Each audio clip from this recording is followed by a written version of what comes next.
राजस्थान के अलवर जिले में पुलिस का खौफनाक चेहरा सामने आया है। दरअसल जिले के खेड़ली थाने पर एक महिला अपने पति से विवाद का मामला लेकर थाने पहुंची थी। उसी दौरान वहां तैनात एक उप निरीक्षक महिला को झांसा देकर थाना परिसर में स्थित अपने क्वार्टर पर ले गया और 3 दिन तक उसका रेप किया। मामले का खुलासा होने पर पुलिस ने आरोपी को पद से हटाकर गिरफ्तार कर लिया है।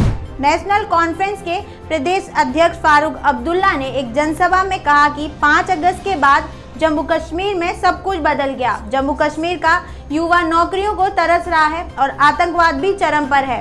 देश में धर्म के नाम पर राजनीति की जा रही है। नेशनल कॉन्फ्रेंस ने कभी भी धर्म की राजनीति नहीं की, सबको साथ लेकर चलने का प्रयास किया है। आज से 5 वर्ष पहले एक प्रदेश के मुख्यमंत्री का फोन आया और कहा कि 5 तारीख को कोलकाता चलेंगे, हम मिलकर ममता के लिए काम करेंगे, इसके बदले में मैं आपको 5 लाख रुपए दूंगा।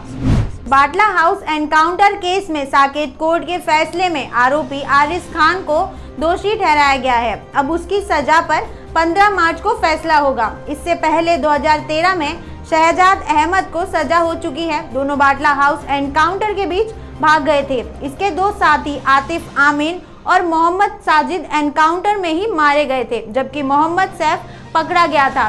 इस एनकाउंटर में दिल्ली पुलिस के इंस्पेक्टर मोहन चंद शर्मा शहीद हो गए थे, जबकि 2 पुलिसकर्मी घायल हो गए थे।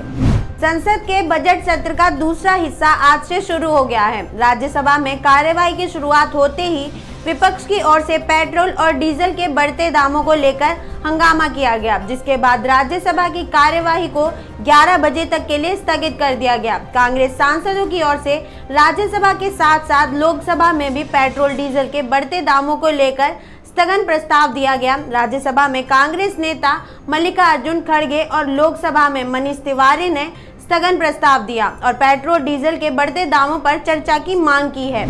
बीसीसीआई ने आईपीएल 2021 की तारीखों का ऐलान कर दिया है। आईपीएल के 14वें सीजन की शुरुआत 9 अप्रैल से होगी, जबकि इसका फाइनल मुकाबला 30 मई को खेला जाएगा। आईपीएल का पहला मैच 9 अप्रैल को चेन्नई में खेला जाएगा, जबकि फाइनल मुकाबला 30 मई को अहमदाबाद के नरेंद्र मोदी स्टेडियम में खेला जाएगा।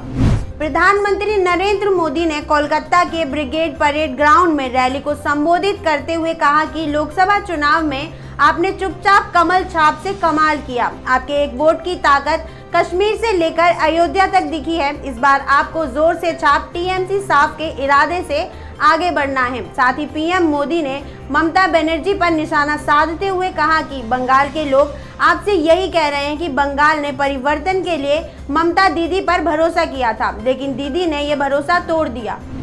रविवार को स्विट्जरलैंड में सार्वजनिक स्थानों पर बुर्का और नकाब पहनने पर प्रतिबंध लगा दिया है।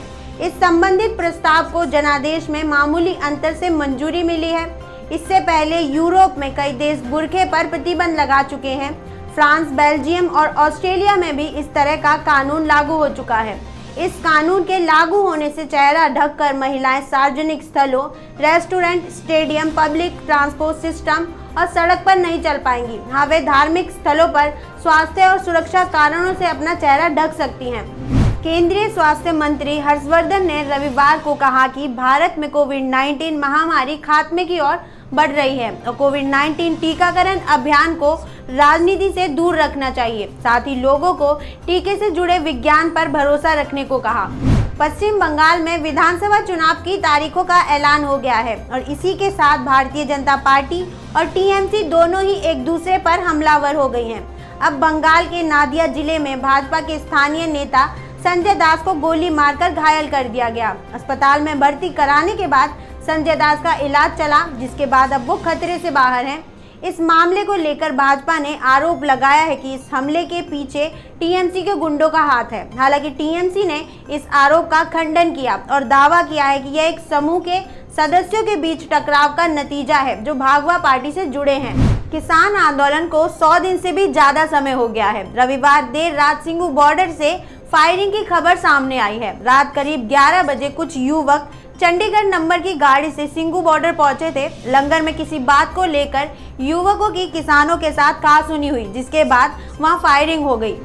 पंजाब के वित्त मंत्री मनप्रीत बादल पंजाब विधानसभा में राज्य के 2021-22 बजट में कई बड़ी घोषणाएं की हैं। राज्य में बुढ़ापा पेंशन को 2 गुना कर दिया गया है। बजट में किसानों के लिए नई योजना कामयाब किसान खुशहाल पंजाब शुरू करने का भी ऐलान किया है।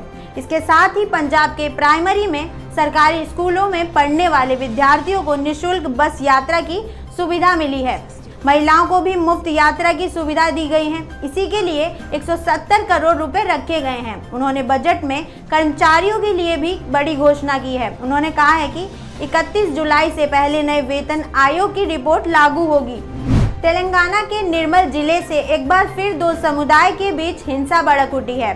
पथराव और आगजनी की घटनाओं में पत्रकारों समेत 10 से अधिक लोग घायल हो गए हैं, जिसमें से 3 की हालत गंभीर हुई है। हिंसा की जानकारी मिलते ही पुलिस ने मौके पर पहुंचकर स्थिति को काबू में ले लिया है। साथ ही क्षेत्र में धारा 144 लागू कर दी है।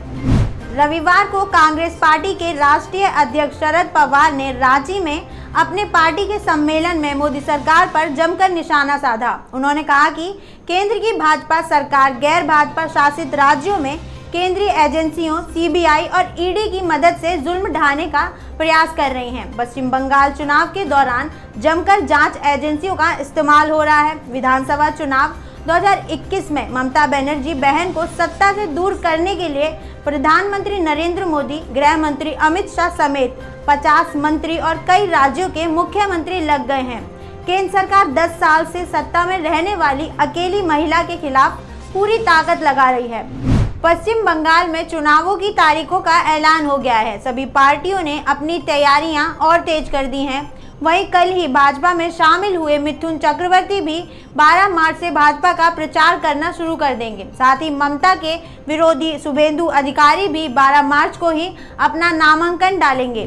कांग्रेस के पूर्व अध्यक्ष राहुल गांधी ने आज भाजपा नेता ज्योतिरादित्य सिंधिया को लेकर बड़ा बयान दिया है। राहुल गांधी ने यूथ कांग्रेस के कार्यक्रम में कहा है कि भाजपा में उन्हें पिछली सीट पर जगह मिल रही है और कांग्रेस में जब थे तो वह हमारे साथ बैठते थे और निर्णायक भूमिका में होते थे।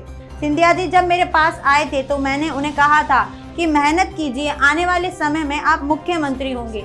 मराठा आरक्षण के मामलों पर सुप्रीम कोर्ट में आज सुनवाई हुई। सुप्रीम कोर्ट ने इस मसले पर सुनवाई करते हुए सभी राज्यों को नोटिस जारी करके पूछा है कि क्या आरक्षण की सीमा को 50% तक अधिक बढ़ाया जा सकता है। इसके बाद इस सुनवाई को 15 मार्च तक के लिए टाल दिया गया है। आज हुई सुनवाई में सुप्रीम कोर्ट ने कहा है कि 15 मार्च से इस मामले पर रोजाना सुनवाई होगी। प्रधानमंत्री नरेंद्र मोदी ने वीडियो कॉन्फ्रेंसिंग के जरिए आज आजादी का अमृत महोत्सव कार्यक्रम को संबोधित किया। इस मौके पर उन्होंने कहा कि हमें 130 करोड़ देशवासियों को साथ लेकर उन्हें साथ जोड़कर आजादी के 75 साल का ये पर्व मनाना है। जन भागीदारी इस आयोजन की, इस उत्सव की मूल भावना है। एक तरह से प्रयास ये है कि कैसे आजादी के 75 साल का ये आयोजन, आजादी का ये अमृत महोत्सव भारत के जन जन का, भारत के हर मन का पर्व बने। फिलहाल इस वीडियो में इतना ही। ज्यादा अपडेट्स के लिए फॉलो करें ऑथम न्यूज। धन्यवाद।